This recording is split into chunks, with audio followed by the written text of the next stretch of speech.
Okay, let's begin chapter 23, the evolution of populations. One common misconception about evolution is that it affects individuals, but it is the population that evolves, not individuals. Natural selection may only act on individuals selecting for certain traits. However, the finished product of evolution happens only in a population. Microevolution is the change in genetic makeup of a population from generation to generation. It is the change in the allele frequency. Three mechanisms cause the allele frequency to change. They are natural selection, genetic drift, and gene flow. Now, only natural selection causes adaptive evolution, which is what we're going to talk about later. So variation in heritable traits are what make evolution possible. So differences in genes or other DNA segments are what causes this genetic variation among individuals. Phenotype is the result of the inherited genotype and environmental influences. And it is important to understand that natural selection can only act on the genetic component of variation. So there are different things, or what we call characters, that contribute to variation within a population. There are two types of characters, discrete and quantitative characters, that contribute to variation within a population. Discrete characters are classified on an either-or basis. They are a yes or no characteristics. There is one or there is the other, and there is no more. And they are determined by one gene. While quantitative characters vary among a range in the population. For example, the height of a person may be 5'5", 5'6", 6'1", or 6'5". It varies among a range. And quantitative characters are determined by more than one gene. Now, genetic variation can be measured by two things: gene variability and nucleotide variability. In gene variability, the average heterozygosity measures the average percent of loci that are heterozygous in a population. So it measures how many are heterozygous for a gene in a population. Now remember, loci is plural for locus, which is the specific location for a gene on a chromosome. Now, nucleotide variability is measured by comparing the DNA sequences of pairs of individuals. This allows us to study a population. Now, most species exhibit differences between gene pools because of where they live.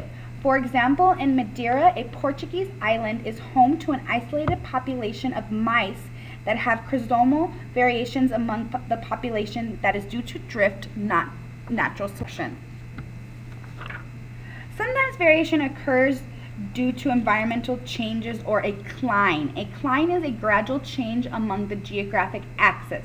So as you get higher, such as going up a mountain, there's less air, so plants can't grow as tall. And there's more wind, which makes plants tend to be shorter and thicker. So this is why you don't see any more trees at a certain elevation on higher mountains. So new genes and alleles can arise from mutations or gene duplications. Mutations are changes in the nucleotide sequence of DNA. Mutations cause new genes or alleles to arise, and maybe one can be favored. A point mutation is a change in one of the bases of a gene. Now, chromosomal mutations affect many loci and can most certainly be harmful. While duplication of small pieces of DNA increase the genome size, they are usually neutral and sometimes even beneficial.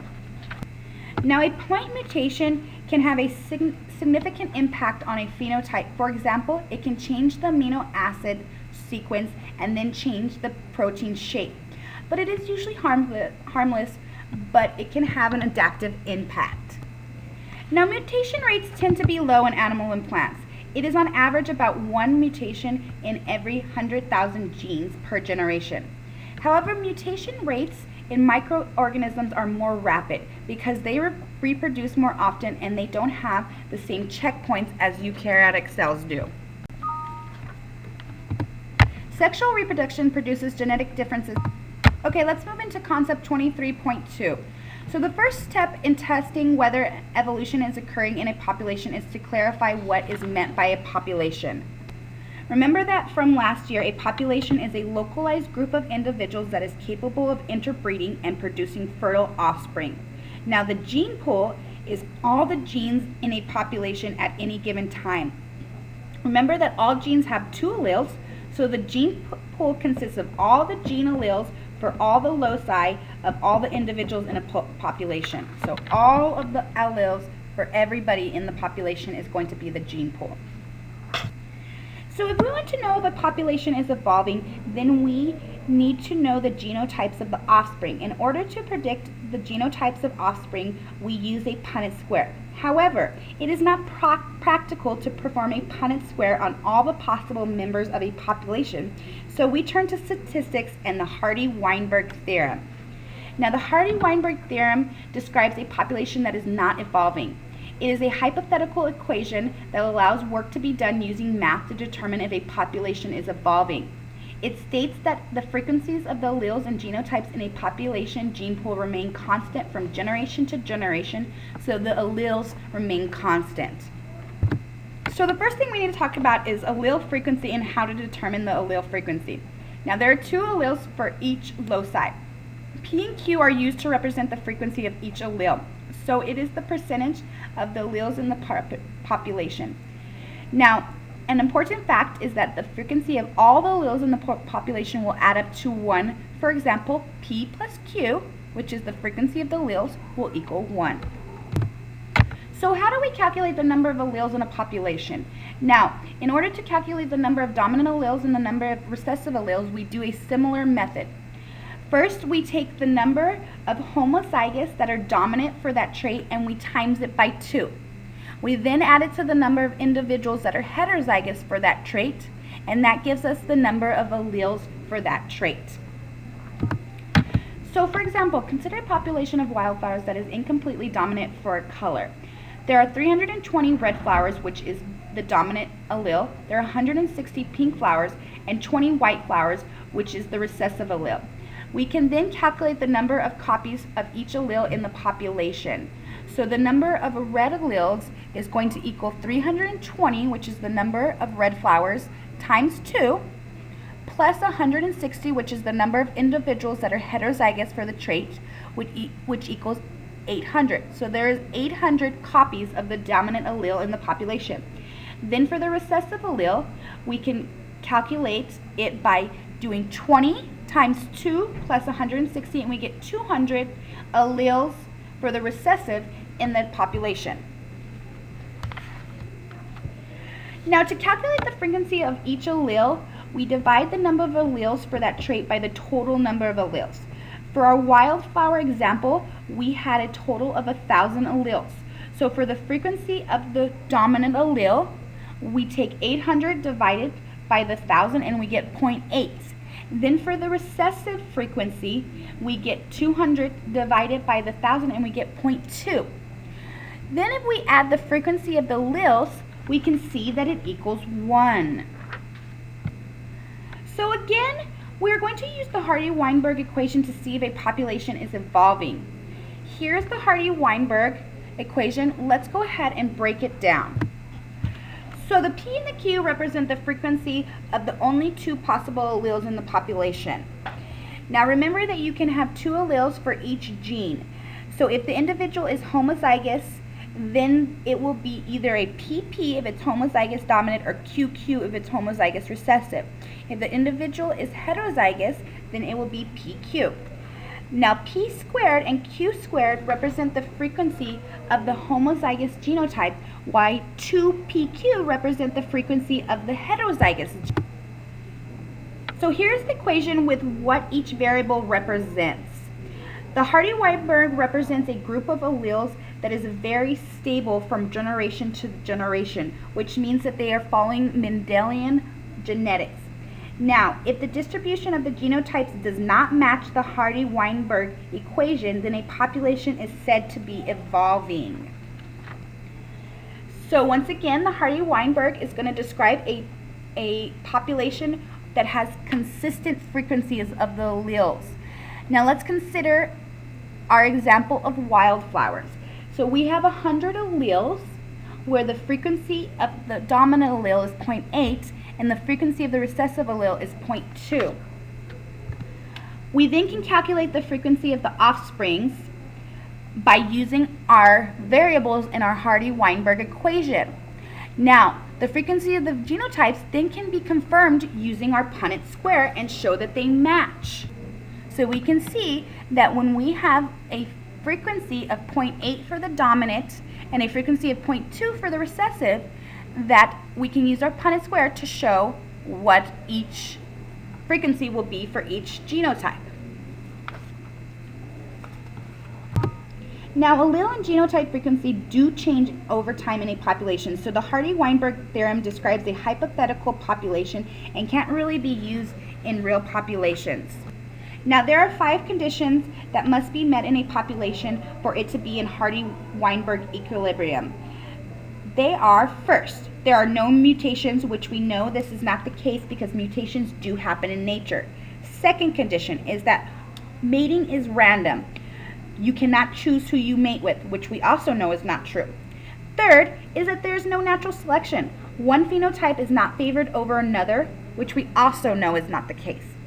The fourth condition is that our population sizes are extremely large. And the fifth condition, in order to be in Hardy-Weinberg equilibrium, is that there's no gene flow, which we're going to talk about a little bit later. Now, natural populations can evolve at some loci while being in Hardy-Weinberg equilibrium at other loci, which is usually true in inherited diseases. So we can use the Hardy-Weinberg equation to estimate the percentages of a human population carrying the allele for an inherited disease. So, there are 3 main factors that alter allele frequency and bring about most evolutionary changes. They are natural selection, genetic drift, and gene flow. Natural selection happens when differential success in reproduction results in certain alleles being passed down to the next generation. It is not about surviving, it is about reproducing. It is about passing down alleles.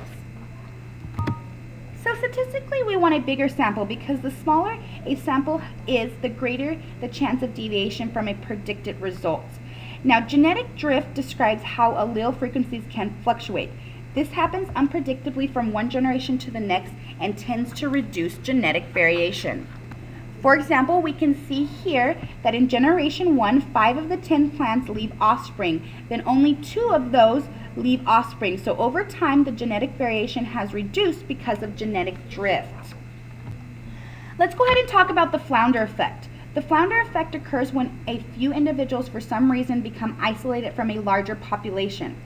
The isolated group forms a new population that can affect the allele frequency in a population. Thus, the alleles in the new founding population are altered. Trick to remembering this is flounder is that the founding population changes the allele frequency. Now, in the bottleneck effect, there is a sudden change in the environment that suddenly reduces the size of the population, for example, a fire or an earthquake. Now, the gene pool may no longer be the same as the original population's gene pool. Now, which individual survives is random. It is not like certain organisms are more likely to survive a fire than others. It is just random. Now, the bottleneck effect can be compared to shaking a bottle with marbles. Think of shaking a bottle with marbles. When you shake it, only a few marbles go through the narrow neck of the bottle and make it or survive. So understanding the bottleneck effect can increase the understanding of how human activity affects other species. For example, there was a severe reduction in the population of prairie chickens in Illinois when there was a loss of the habitat. The birds that did survive had low levels of genetic variation and only 50% of their eggs hatched. So the prairie chicken is an example of the bottleneck effect. A sudden change in the environment, which was the loss of the habitat, suddenly reduced the size of the population. So let's summarize the effects of genetic drift. First, genetic drift is significant in small populations. Second, genetic drift causes allele frequencies to change at random. Third, genetic drift can lead to the loss of genetic variation within populations. And last, genetic drift can cause harmful alleles to become fixed. So let's talk about gene flow. Gene flow causes a population to gain or lose alleles. This results from the movement of fertile individuals or gametes in and out of a population, for example, the movement of pollen. This tends to reduce the differences between populations over time. Now, gene flow can decrease the fitness of a population, while it can also increase the fitness of population. Also, gene flow is an important agent of evolutionary change in human populations. So now let's explore natural selection. Natural selection promotes and maintains favorable genotypes in a population. Those that are favorable are those that are encouraged to reproduce and are more likely to reproduce. Natural selection brings about adaptive evolution by acting on an organism's phenotype. The phrases struggle for existence and survival of the fittest are commonly used to describe natural selection, but they can be misleading and inaccurate because it implies direct competition among individuals and is about who survives or exists. But in reality, it is about who can reproduce. In nature, it is about the reproductive success. So fitness is how well an individual contributes to the next generation, while relative fitness is when you compare the contribution of a genotype to the contribution of an alternative genotype. Now let's talk about different modes of selection. There are 3 modes of selection: directional, disruptive, and stabilizing. Here is a description of each type of selection. Let's talk about each and view an example. Here's an example using the color of mice. We can see here that we have our original population at the top, and then we have the different types of selection and what happens in each. So let's go ahead and talk about each type. So the first type of selection is directional selection. Directional selection favors individuals at one end of the phenotypic range. It favors one extreme or it favors the other extreme. It shifts in one direction or it shifts in the other. For example, if the mice live among dark-colored rocks, then the dark-colored mice are favored, which shifts the gene pool to one extreme, which is being black. Our second mode of selection is disruptive selection. It favors individuals at both extremes of the phenotypic range. The intermediate is not favored in disruptive selection. So, for example, the mice have inhabited an area with light and dark rocks, which results in the intermediate color having a disadvantage, so the extremes, white and dark, are selected for. Then our third type of selection is stabilizing selection. Stabilizing selection favors the intermediate variance and acts against the extreme phenotypes. For example, if the environment consists of rocks of intermediate colors, both light and dark colored mice would be selected against. So once again, here are 3 modes of selection that you need to be familiar with. You need to know how to describe them, and you need to be able to draw a diagram of them. So striking adaptations have arisen from natural selection. For example, the jaws of snakes allow them to swallow prey that is larger than their head. Natural selection increases the frequencies of alleles that increase survival and reproduction. Adaptive evolution occurs as the match between an organism and its environment increases. Because the environment can change, adaptive evolution is a continuous process. Genetic drift and gene flow do not consistently lead to adaptive evolution, as they can increase or decrease the match between the organism and its environment. Sexual selection is natural selection for mating success. It can sometimes cause sexual dimorphism, which is differences between the sexes that arise from secondary sex characteristics. For example, feather color in birds, hair growth, or color patterns. Now we have 2 types of sexual selection. Our first type, intra-sexual selection, is a direct competition among individuals of one sex for mates of the opposite sex. So for example, 2 male elks fighting over who gets to mate with the female elk. Intra means within, so it means that it is competition within the same sex. Now, interspecies selection occurs when individuals of one sex, usually females, are choosy in selecting the other sex. This is why males in nature usually have a showiness appearance, because the females select who they mate with. For example, in peacocks, the male is the colorful one and the female is just a plain brown, and the female chooses who she wants to mate with. Now, sometimes genetic variation is neutral. They do not provide an advantage or disadvantage over the others.